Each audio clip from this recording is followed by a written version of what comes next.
It's time for this week's episode of Brandon Sports Talk, featuring in-depth interviews from those who are trending in the world of athletics. And now, here's the host of Brandon Sports Talk, Brandon Pate.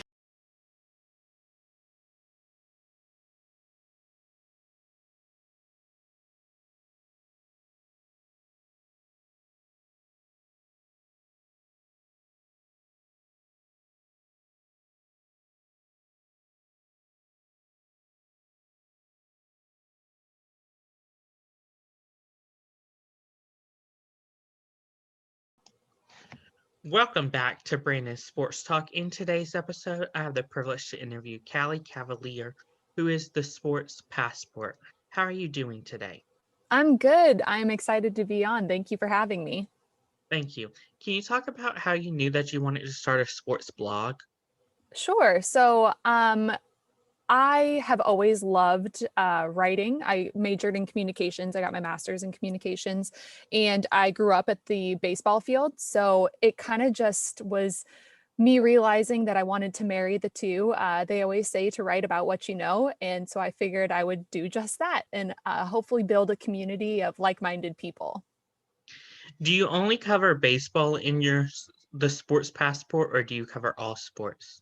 I've grown it to cover a lot of different sports, and that's kind of the goal, is to try different things. It started with baseball, again, because that's what I work in full time. But I think a year and a half ago now, I had the opportunity to write about rugby, Major League Rugby, which was a completely new sport to me. I knew nothing about it, but I loved the experience and I loved learning about something new. So I was like, I got to take this wider and more broad, and I got to learn more about the sports world in general. So that is my goal. I've written about baseball, rugby now, basketball, hockey. But like I said, I'm open to kind of all different things. Can you talk about how you came up with the name The Sports Passport? Sure. Kind of going back to the last question, when I started, my blog was called 90 Feet from Home. And that is because I specifically focused on baseball. And the idea behind that was when you're away from home, you want to dive into all these things that make you uncomfortable, and you want to learn about the culture, whether it be like traveling or whether it be the sports culture. But then I realized that, again, I needed to take it more broad. And so I thought about, again, the two things that I love, traveling and sports, and how I was going to mesh those together. And ironically, the word sport is in the word passport. And so it just kind of came to me one night and I was like, aha, this is it. That's wonderful. What are some of your favorite stadiums that you've been to?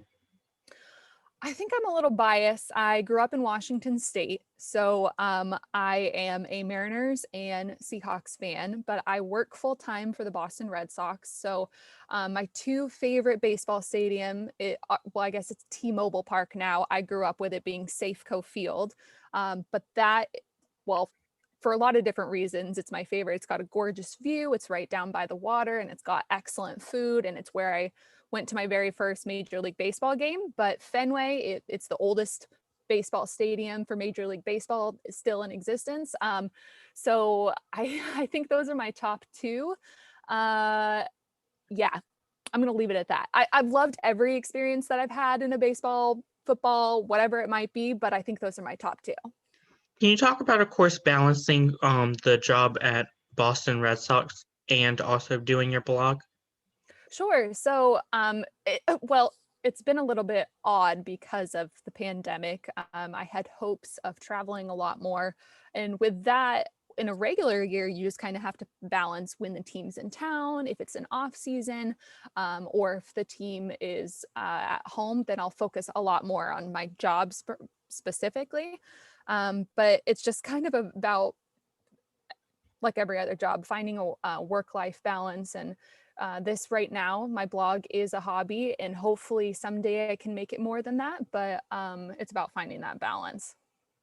Can you talk about the time going to London versus the Boston Red Sox versus the Yankees in 2019? Oh yes, the London series, that was fantastic. Ironically, my husband, who grew up in New England, is a Red Sox fan as well. So jokingly, we had just gotten married and I said, do you want to go to the London series as part of our honeymoon? And we did. And he was so on board with that. And so it was a amazing experience because England doesn't really have their own Major League Baseball.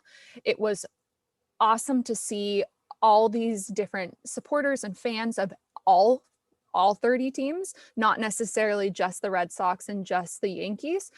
There were people in Angels jerseys, there were people in Nationals jerseys, but it was just people there that were a fan of baseball. And so it was really cool to see. And I hope once everything goes back to quote normal, that they'll be able to continue that, because I've heard from so many people across the pond that loved the experience and hope that they can go back in the future. That's wonderful. Can you talk about, of course, going to the watch party for the women's FA? Yeah, so that was going on at the same time as the London series. So after we traveled to London, we went to Paris.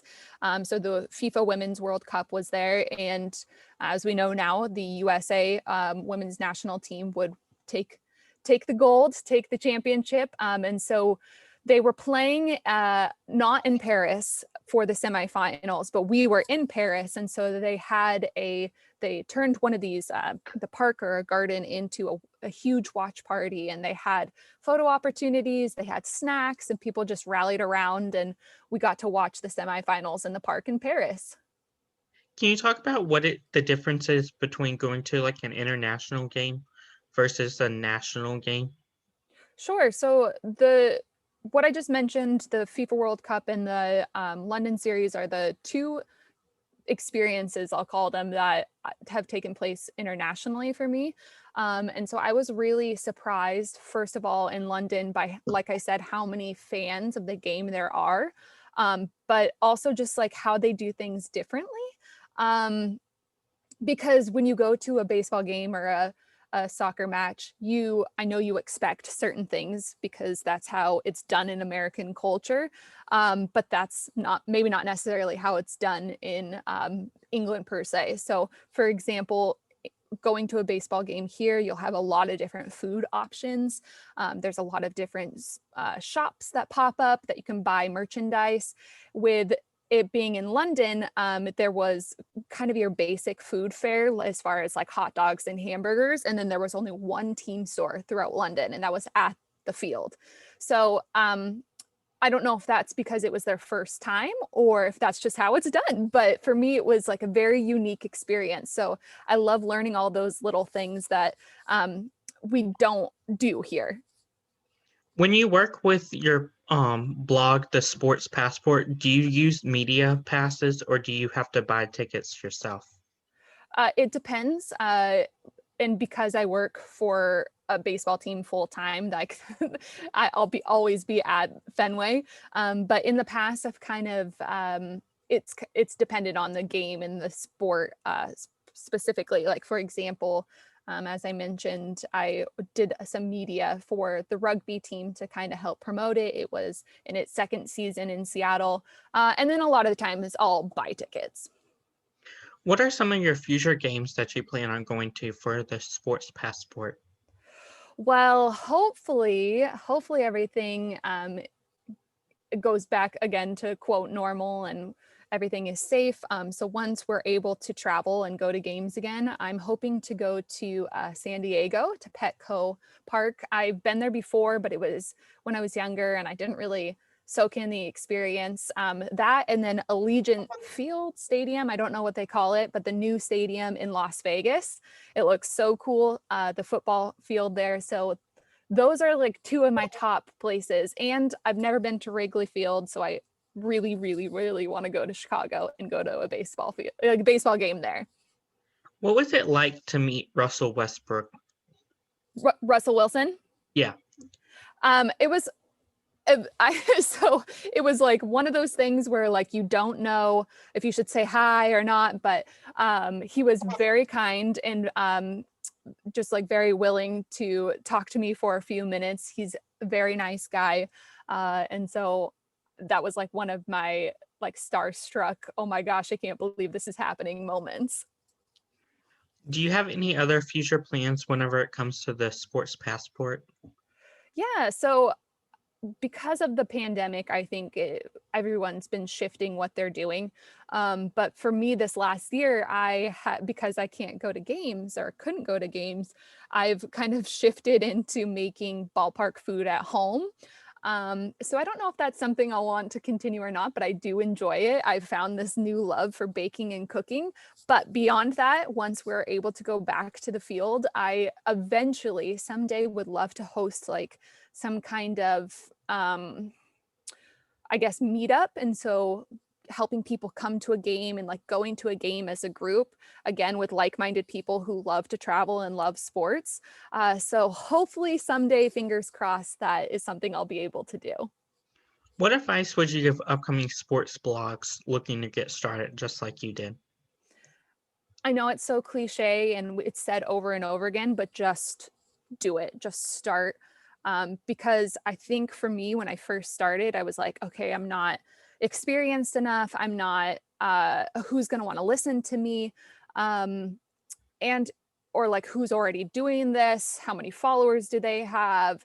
And all these like negativity and the fear of just starting. So what I've come to realize is like, everybody has their strengths and everybody has a place in this community and in this space. So just do it, just start, because someone out there needs to hear what you have to say. That's wonderful advice. Where can my listeners find, of course, the Sports Passport on social media? So you can find me on Twitter, Instagram, and my blog itself, which is at The Sports Passport, or it's www.thesportspassport.net. Thank you again, Kaliee, for your interview, and best of luck with the Sports Passport and moving forward. Thank you. Thank you again for having me.